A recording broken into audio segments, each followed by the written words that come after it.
누구에게나 평범한 일상이 소중하다고 생각하는 순간이 있겠죠. 저 역시 그랬습니다.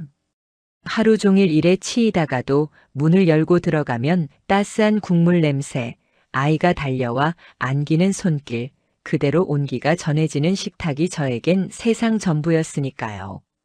집이라는 공간이 얼마나 커다란 울타리였는지 그땐 정말 몰랐던 것 같아요.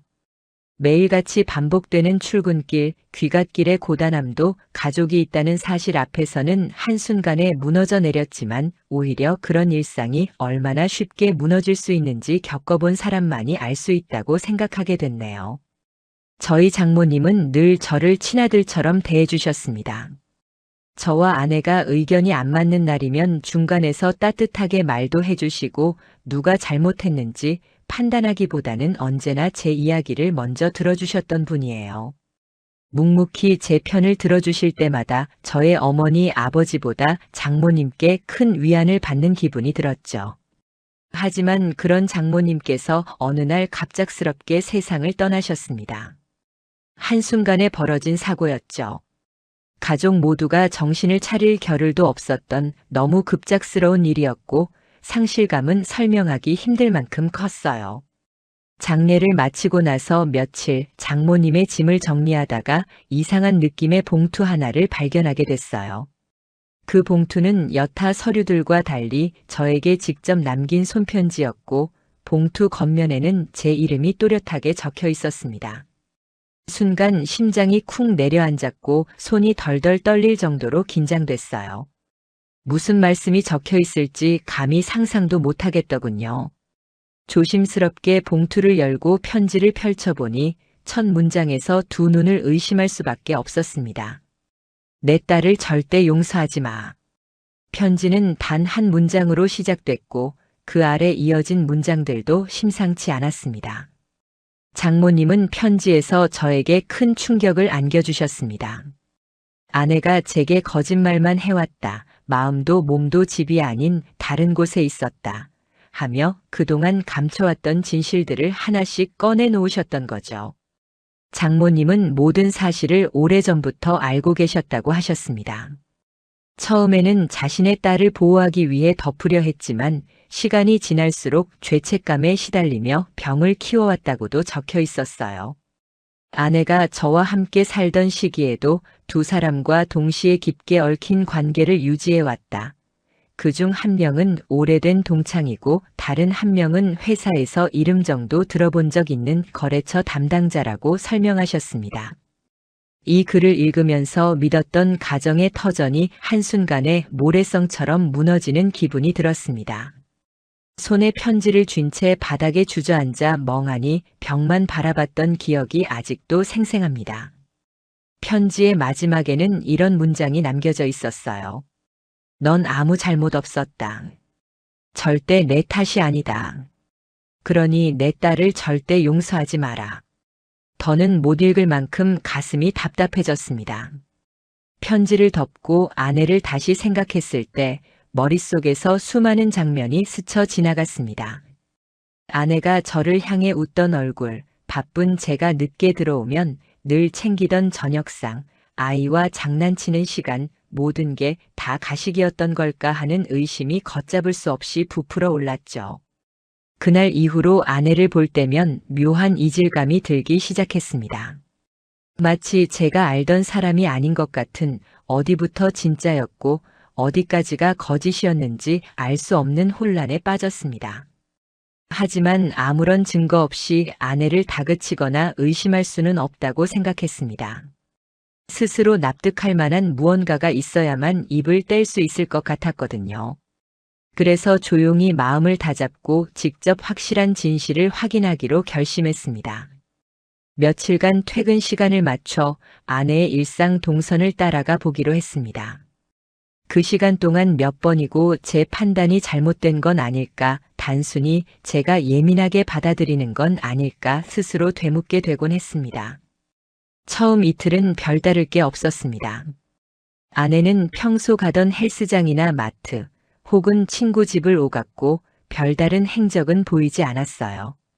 하지만 셋째 날 저녁 아내가 평소 다니던 길이 아닌 낡은 골목 쪽으로 차를 몰고 가는 것을 발견했습니다. 그 동네는 오래된 건물들이 드문드문 있었고 간판도 없는 허름한 2층 건물 앞에 차를 세우더니 조심스럽게 안으로 들어가더라고요. 멀찌감치 숨어서 지켜보고 있으려니 괜한 공포감과 초조함이 뒤섞였지만 도저히 발길을 돌릴 수 없었습니다. 잠시 뒤 2층 창문 너머에서 낯선 남자가 고개를 내밀며 아내를 반기는 모습이 보였습니다. 그 남자의 얼굴을 직접 본 건 그때가 처음이었는데 왠지 모르게 익숙한 눈빛이 묘한 불쾌감을 안겼습니다. 아내는 자연스럽게 손을 흔들었고 평소와는 달리 너무 밝은 표정이었어요. 그 모습을 바라보는 순간 제 두 다리에 힘이 풀려 그 자리에서 주저앉을 수밖에 없었죠. 이제는 더 이상 외면할 수 없겠다는 생각밖에는 들지 않았습니다. 그날 밤 집에 돌아와서도 쉽게 잠들 수 없었습니다. 장모님의 편지에 쓰여 있던 내용들이 머릿속을 쉴 새 없이 몰아치고 제가 직접 두 눈으로 본 현실이 도저히 믿기지 않았습니다. 현실을 인정하는 순간이 이렇게도 고통스러울 수 있다는 것을 그때 처음 알았던 것 같아요. 아침이 다시 밝아오자 저는 결심을 굳혔습니다. 이대로 살아갈 수 없다는 생각이 뼛속까지 파고들었으니까요. 하지만 아내에게 바로 이야기를 꺼내지는 않았습니다.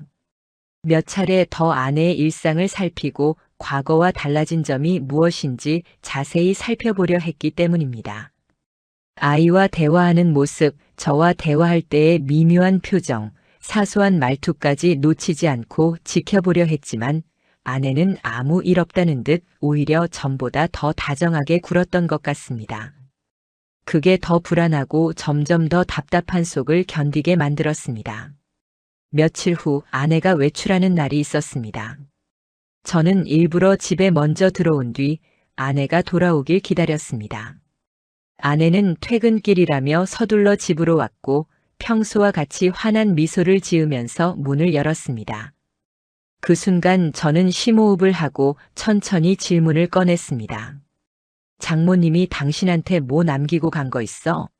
아내는 그 말을 듣고 잠시 표정이 굳더니 이내 해맑게 대답했습니다. 그냥 편지 하나 남겼다던데? 근데 못 받았어. 누가 정리하다가 가져간 것 같던데? 순간 속이 바싹 타는 기분이 들었습니다. 아내가 뭔가 알고 있다는 느낌도 아니고 모른 척 연기하고 있다는 의심도 아닌 그저 아무렇지 않게 속이고 있었다는 점이 더 저를 힘들게 했던 거죠. 어떻게 해야 할지 갈피를 잡을 수 없는 사이 아이가 거실로 나와 아빠 언제 밥 먹어? 하고 묻는 바람에 대화는 거기서 끝났습니다. 아이의 순진한 얼굴을 바라보며 마음 한구석이 무너져 내리는 기분이었습니다. 내가 지켜야 할 게 무엇인지 그 순간만큼은 뚜렷하게 느껴졌던 것 같습니다. 이후로도 몇 날 며칠을 고민만 하면서 보냈던 것 같아요. 편지의 내용이 전부 사실인지 혹은 내가 오해하고 있는 부분이 있을 수도 있다는 작은 희망까지 안고 다시 한번 차분히 아내의 흔적들을 살펴보기 시작했죠. 때로는 스스로가 바보처럼 느껴지기도 했고 이대로 아무것도 모르는 척 눈 감고 살아가고 싶다는 마음이 들기도 했습니다. 하지만 무엇보다도 아이를 생각하면 더 늦기 전에 진실을 마주해야겠다는 생각 이외에는 달리 선택지가 없었습니다. 그렇게 저는 점차 모든 상황을 하나씩 정리해 보기로 했습니다. 저 혼자 감당할 수 없는 일이면 다른 누군가의 도움이 반드시 필요할 거라는 생각에 오랜 친구에게 조심스럽게 조언을 구하기도 했습니다. 이야기를 다 털어놓지는 못했고 최근에 집안일로 마음이 좀 복잡하다며 돌려서 말했고 그 친구 역시 무거운 눈빛으로 제 등만 툭 두드렸을 뿐이죠. 남자는 다 똑같지 않느냐는 애매한 위로를 듣고 나니 더 이상 누구에게도 기대고 싶지 않아졌습니다. 이제는 내 두 다리로 버텨내야 할 시간이라고 깨달은 거죠. 그날 이후로 저는 평소보다 더 일상에 집중하려고 최선을 다했습니다. 아무 일 없었던 것처럼 아이에게 밥을 차려주고 회사를 가서 점심을 먹으며 동료들과 농담을 주고받았습니다. 집으로 돌아오면 아이 얼굴을 보고 습관처럼 저녁 식탁에 앉아 아내와 대화를 이어갔죠. 머릿속이 복잡해도 바깥에선 평온한 척 행동하려 했고 내면의 혼란은 누구에게도 들키고 싶지 않았습니다. 그렇게 버티는 것이 유일한 선택이었던 것 같습니다. 하지만 장모님의 편지 한 통, 그리고 그 허름한 건물 2층에서 봤던 아내의 웃음이 머릿속에서 지워지지 않았습니다. 그 밝은 표정, 익숙한 듯 낯선 미소가 계속 생각나서 밤마다 쉽게 잠들 수 없었습니다. 무슨 일이 일어났는지 저는 혼자만의 생각에 빠지기보다 현실적인 정보를 쥐고 싶었습니다. 아내에게 직접적으로 따져 묻는 건 아직 이르다고 느꼈고 먼저 그 남자가 누구인지 알아야겠다고 결심했죠. 외모는 딱히 특별할 것 없는 사람이었습니다. 평소 아내가 만나는 동창이나 동료 주변에서 마주칠 법한 차림새였죠. 허름한 셔츠에 수수한 안경, 낡은 SUV 한 대, 그 모습은 도리어 더 불편함을 안겼습니다. 집안에 큰 변화를 일으킨 인물이 평범하다는 사실이 이상으로 불쾌하게 다가왔죠. 한동안은 회사를 조퇴하고 그 건물 근처를 맴돌았습니다. 낮에는 골목이 한산했고 사람들이 지나다니더라도 그곳을 유심히 들여다보진 않았습니다. 오후 시간이 길게 흐르던 어느 날 아내의 차가 골목에 다시 나타났습니다. 지난번처럼 조심스럽게 걸음을 옮기더니 트렁크에서 크고 낡은 가방을 꺼내기 시작했습니다. 그 가방을 바라보며 온몸에 소름이 돋았습니다. 아이가 태어났을 때 선물했던 유아용 이불 세트가 담겨 있었던 그 가방이었거든요. 평소 집에서만 보던 물건이 왜 그곳에 있는지 도저히 이해할 수 없었습니다. 누가 봐도 한 집에서 지내는 사람처럼 느껴질 만한 짐이었기에 더 경계심이 커졌던 것 같습니다. 밤이 되고 아내가 집에 돌아온 뒤 조심스럽게 질문을 던졌죠. 그 가방 어디 갔어? 순간 아내의 얼굴에 작은 긴장감이 스쳤지만 이내 태연하게 대답했습니다. 아, 친정에 맡겼어. 엄마 방이 너무 정리할 게 많아서. 왜?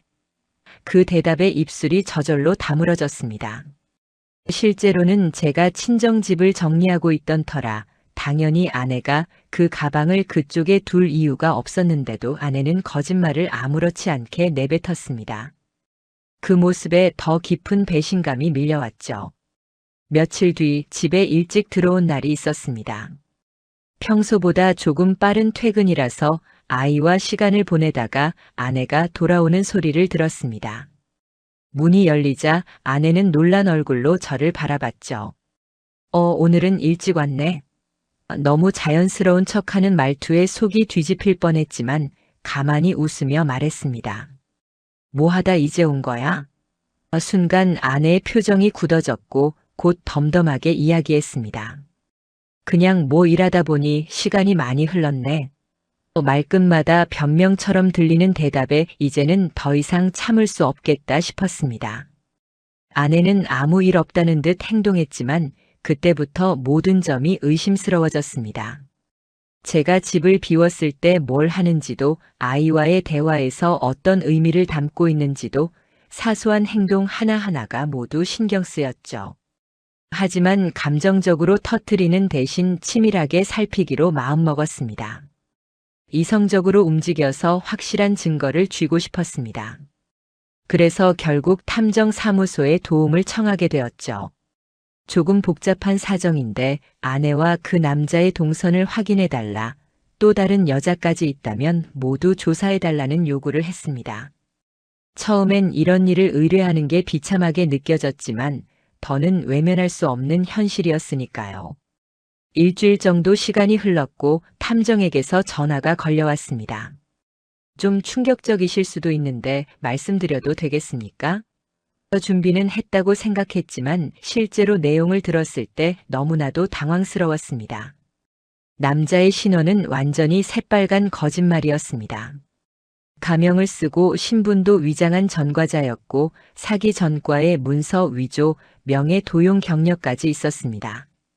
심지어 거주지도 고정돼 있지 않은 채 여러 명의 여성을 동시에 만나며 경제적 이득을 취하고 있었다 했죠. 제 아내 역시 그중 하나라는 사실이 더 비참하게 느껴졌습니다. 탐정이 보내온 자료 중에는 아내가 남자에게 현금을 입금한 내역, 전자제품을 구매한 내역, 공동명의로 등록된 물품들까지 있었습니다. 심지어 제 카드로 결제한 기록도 있었기에 순간적으로 혼란과 분노가 뒤엉켰습니다. 내가 번 돈이 가족을 위해 쓰인 줄 알았는데 남의 손에 넘어갔다는 사실이 충격으로 다가왔어요. 현실이 한 번 더 뒤틀리는 기분을 느끼며 무거운 파일을 손에 들고 밤새 고민만 했습니다. 가장 마음 아팠던 건 아이의 사진이 남자의 집 한 구석에 붙어 있던 사실이었습니다. 벽에서 익숙한 얼굴을 발견한 순간 단순한 외도의 문제만은 아니란 걸 깨달았습니다. 아내가 남자와 아이를 가족처럼 엮으려 했다는 의도를 의심하지 않을 수 없었습니다. 그동안 제가 지켜온 가정이 그렇게 쉽게 해체될지도 모른다는 사실이 절망을 넘어서 분노로 변했죠. 많은 생각이 교차하는 밤 무슨 선택을 해야 할지 혼란스러웠지만 우선 법적인 방법을 찾기로 했습니다. 경찰에 신고할지 직접 따져 물을지 머뭇거렸지만 제 문제는 단순한 불륜이나 부정행위가 아니었습니다. 경제적 착취, 거짓 결혼 생활, 위조된 신분의 아이까지 연관된 말 그대로 복잡한 범죄였죠.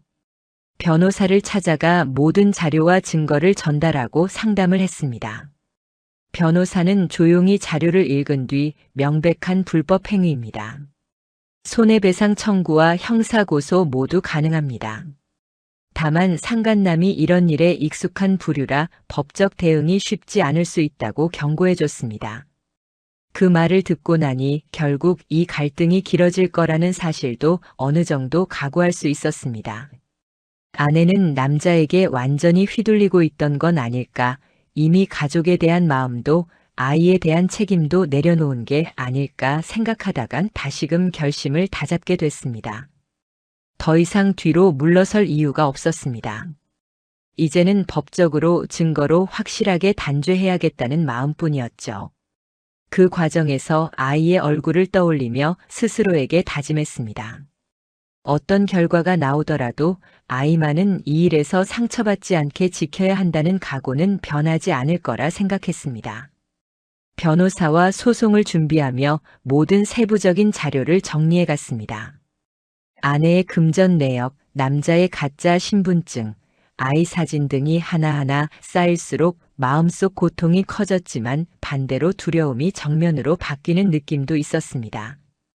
감정을 억누르며 매일 아이와 저녁 식사를 할 때면 어떻게든 평소와 다름없이 행동하려고 노력했습니다. 그 작은 손, 맑은 눈빛, 아무것도 모르는 아이를 볼 때마다 스스로에게 계속 이 이야기가 끝나야만 정상적인 삶으로 돌아올 수 있을 거라 되뇌었습니다. 하루하루가 지날수록 제 마음속 감정은 완전히 식어가고 있었습니다. 아내에 대한 미련이나 애정, 조금이라도 남아있던 기대마저도 이제는 바닥까지 닿았다는 걸 문득 깨달았습니다. 상황을 냉정하게 바라볼 수 있는 정신까지는 되찾은 것 같았습니다. 이젠 감정적으로 휩쓸릴 이유가 없었고 오직 사실을 바탕으로 하나하나 정리할 때라는 생각만 남아 있었습니다.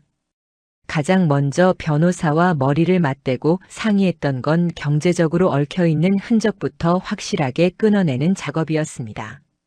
개인 명의로 돼 있는 카드부터 확인했고 아내와 공동 명의로 묶인 통장, 보험, 대출, 심지어 휴대폰 요금까지 샅샅이 점검했습니다.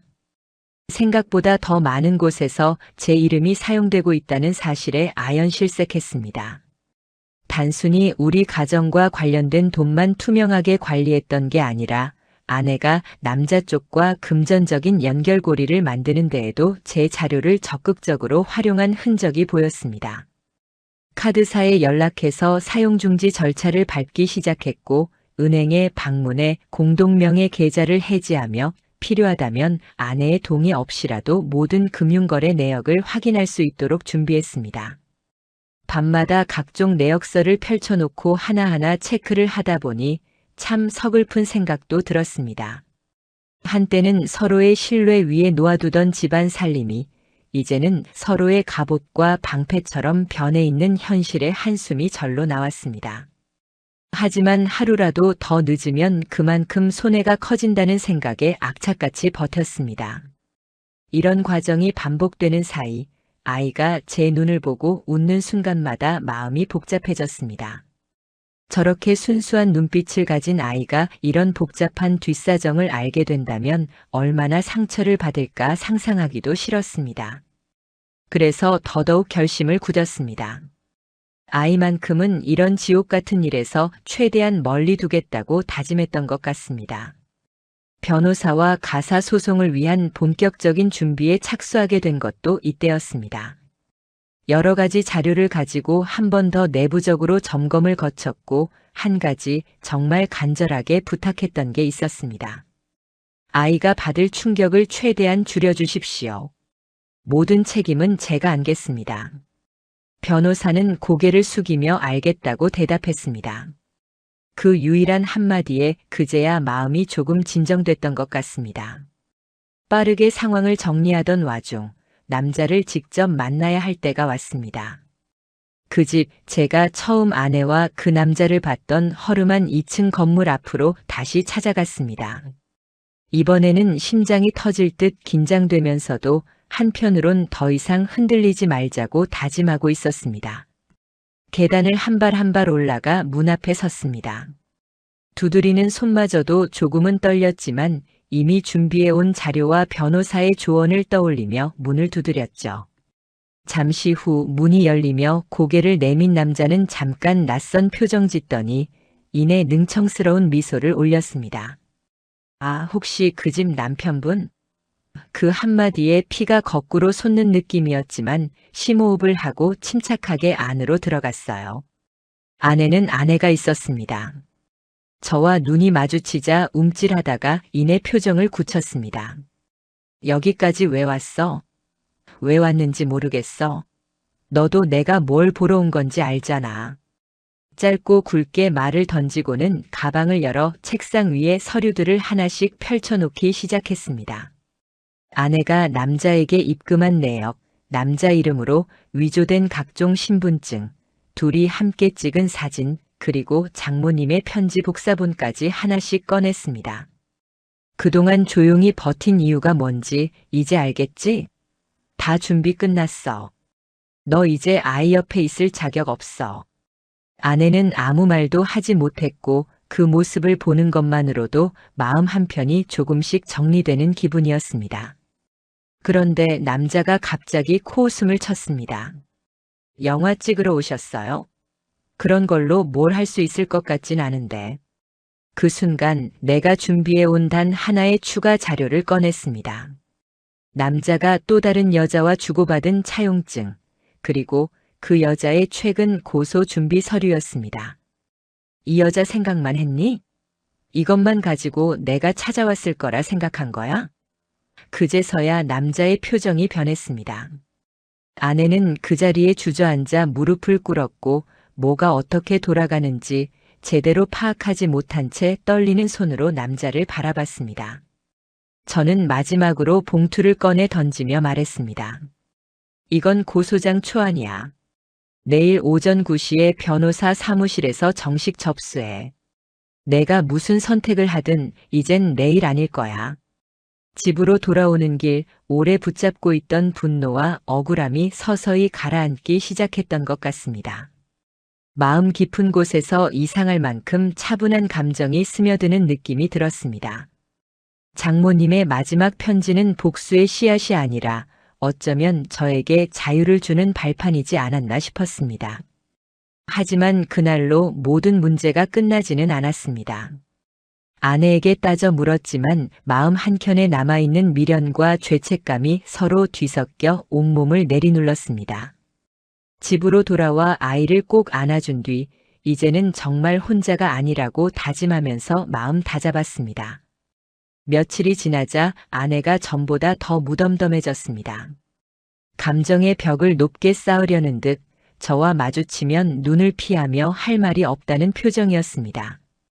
예전에는 무언가를 숨기려 애썼지만 이미 확인할 수 있는 모든 사실이 밝혀진 이 상황에서 굳이 더 변명을 할 이유도 없다고 느끼는 것 같았습니다. 생활도 거의 달라졌습니다. 서로 대놓고 얼굴을 마주보지 않고 집안에서도 짧은 대화에 그치게 됐습니다. 평소와 다름없는 척 애를 쓰고는 있지만 이미 가정이라는 건 껍데기만 남아 있었던 거죠. 아이 앞에서는 최대한 평소와 똑같이 행동하려고 노력했습니다. 슬픈 표정이나 불안한 기색을 보이지 않으려고 끼니마다 웃으며 이야기해주고 그림책을 같이 읽어줬습니다. 아이가 저를 올려다보며 아빠 무슨 일 있어? 라고 물을 때마다 애써 미소를 지으며 아빠 아무 일 없어. 내 옆에 항상 있을 거야 라고 답했습니다. 오랜 고민 끝에 변호사와 상의해서 진짜 싸움을 준비하게 됐습니다. 손해배상 소송, 형사고소 등 법적인 대응책을 구체적으로 준비하기 시작했습니다. 처음엔 막막했지만 하나씩 자료를 모으고 정리하다 보니 차분하게 흐름이 보이기 시작했습니다. 그 과정에서 스스로를 더 냉정하게 바라봤던 것 같습니다. 예전 같으면 화를 먼저 냈겠지만 이제는 아이 생각, 그리고 앞으로 달라질 삶만 떠올렸습니다. 마지막으로 아이에게 다짐했던 한마디만 머릿속에 반복됐습니다. 혼자 남겨두지 않겠다. 어떤 일이 있어도 너만큼은 꼭 지켜주겠다. 그렇게 또 하루를 버텼습니다. 마침내 모든 자료를 정리해 고소장을 접수한 날, 저는 집에 돌아오는 길에 몸이 한없이 가벼워지는 것을 느꼈습니다. 그토록 오랫동안 마음을 짓눌렀던 무언가가 벗겨진 듯 했습니다. 하지만 현실은 생각만큼 간단하게 끝맺어지지 않았습니다. 법적 절차가 시작되고 난 뒤부터 아내와 상간남, 그리고 저까지 얽힌 관계의 매듭은 점점 더 복잡하게 꼬여갔습니다. 이틀 만에 변호사에게 급하게 연락이 왔습니다. 상대 쪽에서 예상보다 빠르게 움직인다는 소식이었습니다. 상간남 쪽 변호사가 역으로 명예훼손, 개인정보 유출, 허위사실 유포라는 민사 대응을 준비한다고 알려왔습니다. 순간 머리가 띵해져서 말문이 막혔습니다. 도대체 그런 사람이 무슨 명예를 찾겠다는 건지 어이가 없었습니다. 그동안 자신이 저지른 일들은 대수롭지 않게 여기면서 남이 자기의 잘못을 밝히는 순간엔 피해자인 척법을 이용하려는 뻔뻔함에 다시 분노가 치밀었습니다. 변호사는 저에게 차분하게 절대로 감정적으로 대응하지 말라고 했습니다. 이런 부류는 법의 허점을 알고 있고 논리와 증거만이 모든 걸 이깁니다. 절대 끌려가면 안 됩니다. 라는 조언을 들으면서 제 머리 안에 있던 혼란이 조금은 정돈된 듯 했습니다. 그래, 흔들리지 않겠다 다짐하며 다시 자료 정리에 집중했습니다. 이런 혼란 속에 아이의 학교 선생님에게서 전화가 왔습니다. 최근 아이가 학교에서 자주 울고 친구들 앞에서 갑자기 말이 없어졌다고 하더군요.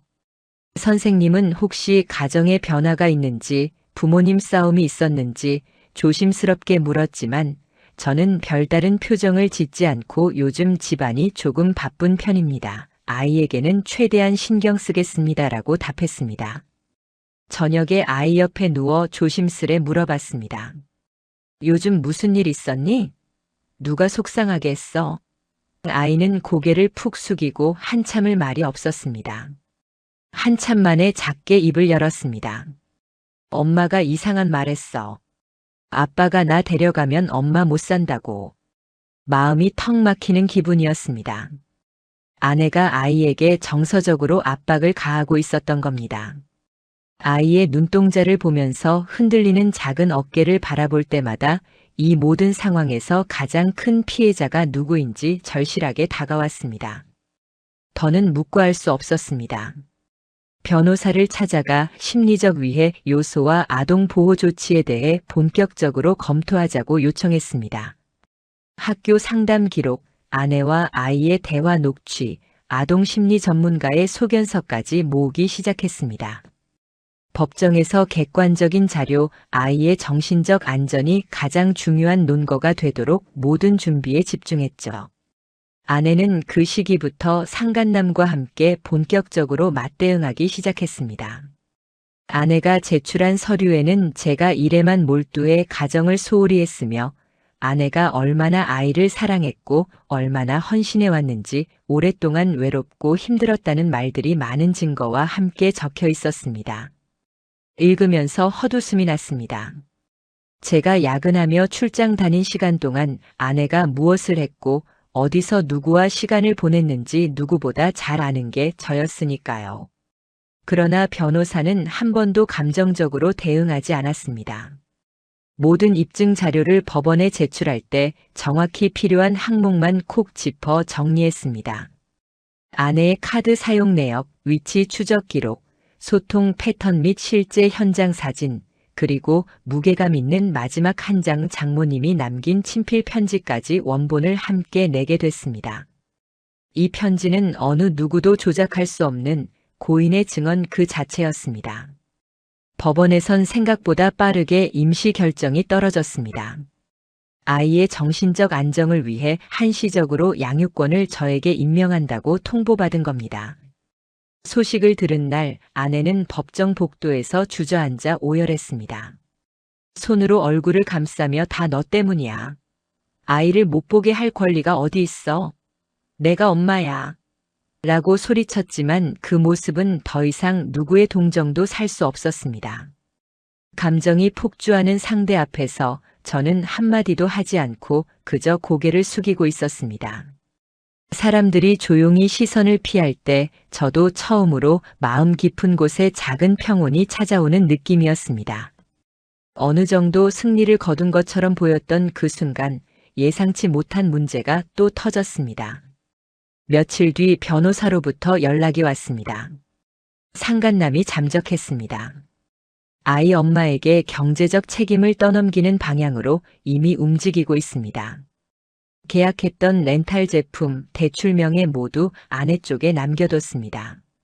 사실 확인을 위해 여러 경로를 통해 사람들을 수소문하니 실제로 모든 명의가 아내로 되어 있는 상황이 됐습니다.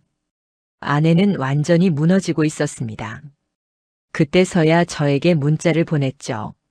미안해. 내가 다 잘못했어. 제발 아이만은 계속 보게 해주면 안 될까? 그런 뒤 곧 다시 짧은 메시지가 이어졌습니다. 너만 아니었으면. 이렇게까지는 안 됐잖아. 결국 내 인생도 망가뜨린 거잖아. 그 문장을 읽고 한동안 생각에 잠겼습니다. 진정한 반성이 아니라 상처받은 자존심과 더불어 책임을 외부에 돌리는 모습이 느껴졌기 때문입니다. 이때부터 제 마음은 완전히 식었습니다. 감정적으로 일희일비하지 않고 마지막으로 정리할 일만 남은 단계라고 스스로를 다잡았습니다. 변호사와 손해배상 청구 준비, 형사 고소 접수까지 모두 끊김없이 절차를 밟았습니다. 상대가 계속 흔들려도 뒤돌아보거나 흔들리지 않으려고 노력하면서 유난히 어두운 밤을 견뎠던 기억이 남아 있습니다. 손해배상 청구와 형사고소가 동시에 접수된 날 변호사는 저에게 마지막으로 신신당부했습니다. 이제부터는 어떤 감정도 내려놓으세요. 앞으로 무너지는 건 상대방이고 우리는 전 과정을 차분히 지켜보기만 하면 됩니다. 그 말을 듣고 마음 한구석에 자그마한 냉큼함이 피어오르기는 했지만 한편으론 씁쓸함도 남았습니다. 누군가의 인생을 이토록 바닥까지 끌고 내려야만 내가 살 수 있다는 현실이 오래도록 길게 이어져 온 후회까지 포함해서 저조차도 버티기 어려운 감정이었습니다. 첫 재판날 아침 일찍 정장을 차려입고 법원으로 향했습니다. 도착해 대기실에 앉아 있으니 손끝이 차갑게 굳었고 입술이 바짝 말라붙었습니다. 법정 복도에 이미 나와 있던 아내는 제대로 된 화장도 하지 않은 채 불안하게 둘러보며 고개를 숙이고 있었습니다. 조용히 다가가 괜찮아? 라고 짧게 물었지만 대답 대신 고개만 끄덕이더군요. 어쩌면 그때가 마지막으로 아내에게 연민 비슷한 감정을 느낀 순간이었습니다. 정해진 시간에 판사님이 자리에 앉으시고 한 장 한 장 저와 변호사가 준비해온 자료를 차례로 살펴보는 절차가 이어졌습니다. 두꺼운 파일 안에는 남자의 신분 세탁 내역, 위조된 법인 등기, 여러 여성과의 차용 계약서, 그리고 제 자산에서 빠져나간 경제적 손실 내역 등이 꼼꼼하게 정리돼 있었습니다. 마지막에는 장모님의 친필 편지도 있었습니다. 종이 한 장에 고인의 글씨로 쓰인 진실은 어느 누구도 함부로 부정할 수 없는 무게를 가지고 있었습니다. 판사님의 표정은 무거웠고 말 한마디 한마디가 긴장 속에서 울려 퍼졌습니다. 바닥에 앉은 아내와 그저 그런 표정으로 모든 과정을 지켜보던 저는 그 자리에 있으면서도 마치 먼 곳에서 누군가의 삶을 바라보는 듯한 기분을 떨칠 수 없었습니다. 판사님께서 조용히 한마디 하셨죠. 이 사건은 단순한 남녀의 부정행위가 아닙니다. 배우자에게 경제적, 정신적, 사회적으로 깊은 상처와 파탄을 주기 위한 치밀한 악의성이 인정됩니다. 순간 가슴속에 오래 쌓였던 무거운 돌덩이가 천천히 무너져 내리는 기분이 들었습니다. 재판이 끝나고 며칠 뒤 상간남이 결국 경찰에 체포됐다는 소식을 들었습니다. 그런데 집이 아니라 또 다른 여성의 집에서 붙잡혔다는 이야기에 그동안 이 남자가 어떤 방식으로 살아왔는지 한 번 더 실감하게 됐죠. 체포된 뒤 그는 경찰 조사에서 솔직하게 모든 걸 자백했습니다. 남편이 돈을 잘 벌더라고. 애도 있고 집도 안정적이고 딱 등쳐먹기 좋은 케이스였죠. 그 말을 마주한 순간 제 가족이 타인에겐 그저 한 번쯤 등쳐도 된다고 여겨지는 대상이었다는 현실 때문에 온몸이 식은땀으로 젖었습니다. 신문 조서를 받았을 때 거기엔 한 줄이 이렇게 적혀 있었습니다. 등쳐먹기 좋게 생긴 케이스, 어쩌면 너무 적나라해서 원망조차 하지 못할 만큼 참담한 문장이었습니다. 저는 그 서류를 읽으면서 마음을 단단히 먹었습니다. 나는 앞으로 우리 아이만 지키면 된다고, 더는 누구도 용서하지 않을 거라고. 법원의 판결은 생각보다 빠르게 나왔습니다. 상간남은 사기죄, 명의도용, 위조, 횡령, 정신적 피해와 재산상 손해에 대한 민사적 책임까지 인정된 징역형이 선고됐습니다. 판결문이 낭독된 날 상간남은 피식 웃으며 이렇게 말했습니다. 그래도 이 집 덕분에 몇 달은 잘 살았네요. 고마워요. 그가 손짓으로 가리킨 대상은 저를 쳐다보고 있던 아내였습니다. 그 순간 아내는 더 이상 아무 소리도 내지 못한 채 바닥에 털썩 주저앉았습니다. 흐느낌도 항변도 부끄러움도 느껴지지 않았습니다. 어쩌면 그동안 숨겨왔던 모든 후회와 자책이 한꺼번에 터진 순간이었겠죠. 그러나 긴 시간 동안 저 역시 아내를 동정할 수 있는 마음은 이미 남아있지 않았습니다. 법정에 앉아 한참을, 그리고 누구의 위로도 기대하지 않는 얼굴로 그렇게 무너지는 사람의 뒷모습을 바라봤습니다. 그날에 이어 민사소송이 시작됐고 이번에는 아내 역시 피고인 자격으로 재판에 출석했습니다. 처음엔 변호사를 대동한 아내가 목소리를 내보려 했지만 이미 여러 건의 자료와 촘촘한 정황 증거, 그리고 계좌 내역이 모두 드러난 이상 그 어떤 항변도 더는 힘을 쓸 수 없었습니다. 판사님께서는 안타깝게 조용하게 말씀하셨죠. 가정이란 모든 가족 구성원이 공동의 책임을 집니다. 하지만 피고인은 보호돼야 할 가족을 오히려 도구로 삼고 자녀까지 정서적 위협에 사용한 사실이 명백히 확인되었습니다. 법은 그와 같은 책임을 가볍게 보지 않습니다. 최종적으로 선고된 판결은 다음과 같습니다. 양육권 박탈, 친권 제한, 위자료 7천만 원 지급, 공동명의로 계약된 채무 전환, 상간남과의 통신 내역의 법정 공개까지 내려졌습니다. 결과를 듣는 순간 아내의 얼굴은 진정한 절망으로 변해갔습니다. 위자료 액수에 놀란 얼굴이 아니라 아이를 더는 볼 수 없다는 현실, 가족이라는 단어에서 완전히 배제됐다는 사실 때문이었습니다. 흐느끼며 법정을 나온 아내는 마지막으로 저를 바라봤지만 이미 그 눈빛에도 후회는 없었습니다. 원망과 허탈함, 스스로도 이해 못할 감정만 남아 보였죠. 판결문의 마지막에는 자녀에 대한 보호가 무엇보다 우선이라는 문장이 쓰여 있었습니다. 그 한 줄이 오랜 시간 버텨온 모든 이별과 싸움의 끝에 놓여 있었던 유일한 위로였습니다. 판결이 끝나고 집으로 돌아오는 길, 초겨울 바람이 차갑게 느껴졌던 기억이 납니다. 그 길을 걸으며 마음속에 이렇게 말했던 것 같습니다. 앞으로 남은 삶은 내가 아이 곁에서 아버지로, 어른으로 끝까지 버텨야만 한다고.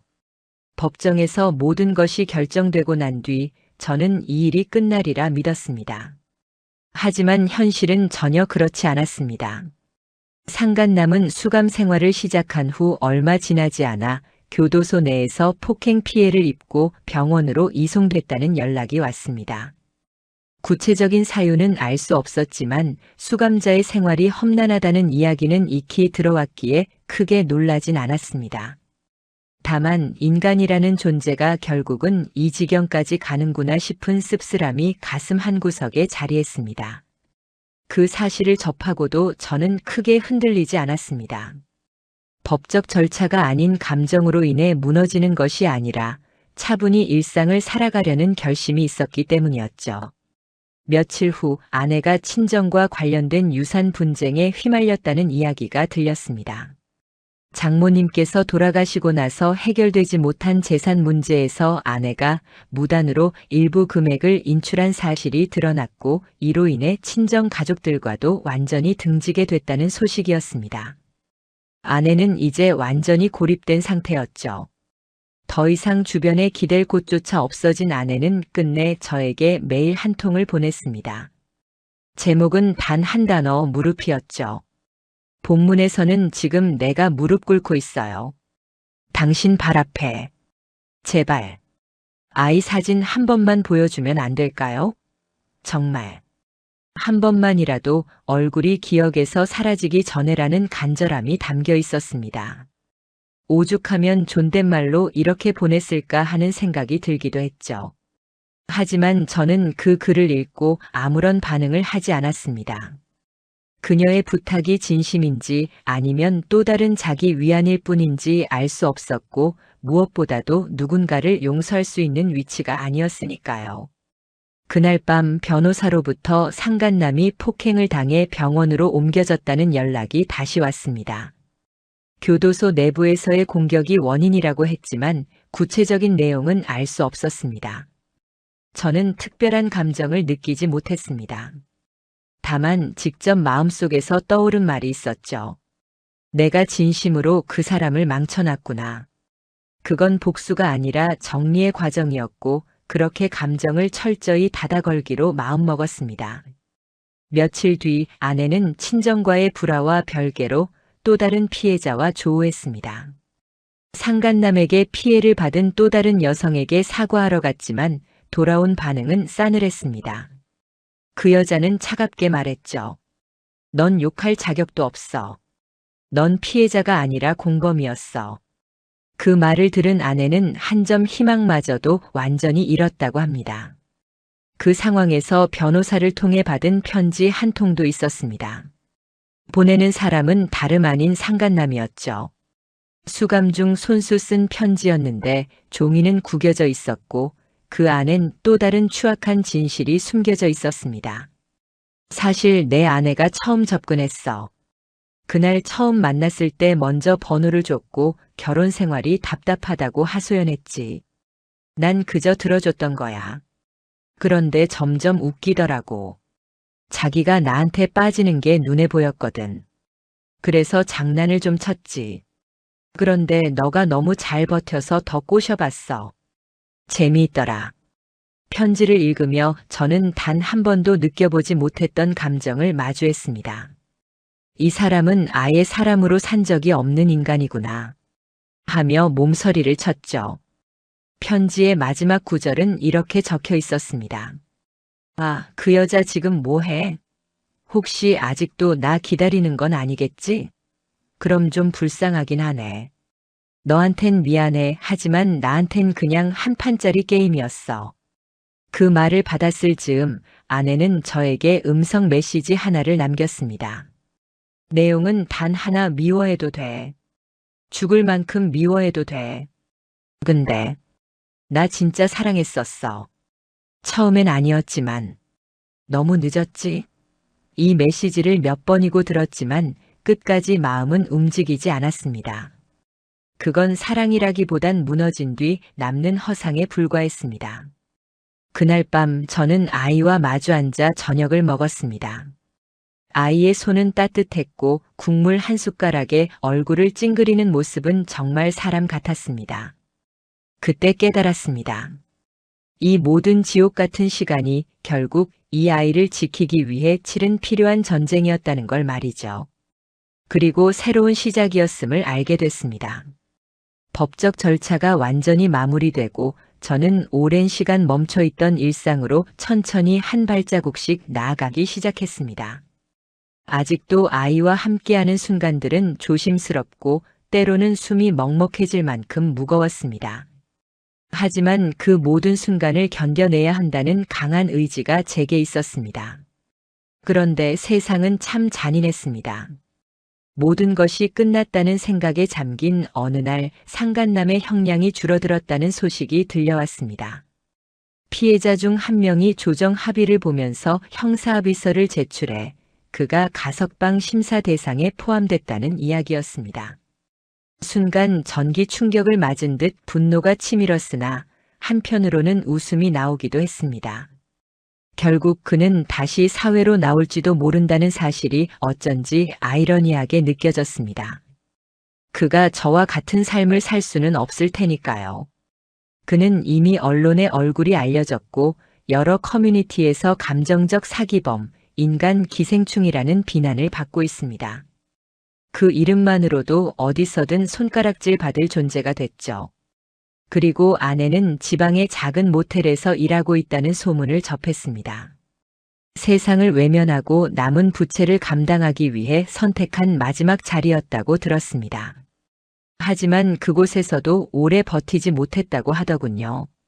지방신문 구석에 작은 기사가 실렸는데 현금 및 물품 무단 반출 혐의로 모텔 직원 입건, 과거 법적 분쟁 이력 드러남이라는 내용이었습니다. 기사에는 이름은 명시되지 않았으나 얼굴 사진이 흐리게 실렸고 저는 그 사진 속 윤곽을 한눈에 알아볼 수 있었습니다. 아내는 이제 누구에게도 믿음을 얻지 못했고 어디에 서 있든 투명인간처럼 살아야 하는 처지가 된 것이었죠. 얼마 지나지 않아 그녀의 언니에게서 메일이 도착했습니다. 봉투 하나를 저에게 맡기고 갔다는 내용이었죠. 그 봉투 안에 종이 한 장에는 그녀가 손 떨리는 필체로 적은 글이 들어 있었습니다. 제가 너무 늦게 모든 것을 알았어요. 엄마가 왜 그 편지를 남겼는지 이제서야 이해하게 됐습니다. 엄마가 내 딸을 용서하지 말라고 한 이유가 단지 남편에게 죄를 지었기 때문만은 아니었죠. 이제야 알게 됐어요. 그 남자를 믿은 게 아니라 사실은 그 남자라도 믿고 싶었던 제 마음, 당신의 사랑이 식어간다는 불안, 존재가 쓸모없어진다는 두려움을 혼자 억누르다 보니 어느 순간 나라는 정체마저 잃어버렸습니다. 그 아래 한 줄이 조용히, 너무 조용히 쓰여 있었습니다. 그래도 한 번만, 아이 얼굴, 한 번만 보여주셨으면. 그 편지를 가만히 접어 책상 서랍 가장 깊은 곳에 넣었습니다. 그 편지는 누군가를 위한 사면장이 아니며 누구에게도 허락받지 못할 용서의 증거가 아니었기 때문입니다. 그날 밤 오래된 앨범 한 권을 꺼냈습니다. 앨범 속에는 아이가 태어나던 날 작은 손을 꼭 쥐고 있는 아내의 사진이 하나 있었습니다. 마지막으로 그 사진을 한참 바라본 뒤 조용히 가위로 사진을 잘라 아이의 손 부분만 남기고 다시 앨범 안에 넣었습니다. 그 순간 마음 한켠에 박혔던 가시가 쑥 빠져나가는 듯 했습니다. 아내의 시간은 거기서 멈췄고 저의 시간은 다시 흐르기 시작했음을 느꼈습니다. 끝으로 이 이야기를 들으시는 여러분께 전하고 싶습니다. 불륜이라는 이름 아래 많은 이들이 망가집니다. 남의 가정을 망가뜨리고 아이를 도구로 삼아 위협하며 자신의 욕망으로 타인의 삶을 조각내놓고 한낱 사랑이라고 말할 자격은 누구에게도 없습니다. 그런 이들에게는 결코 용서가 없습니다.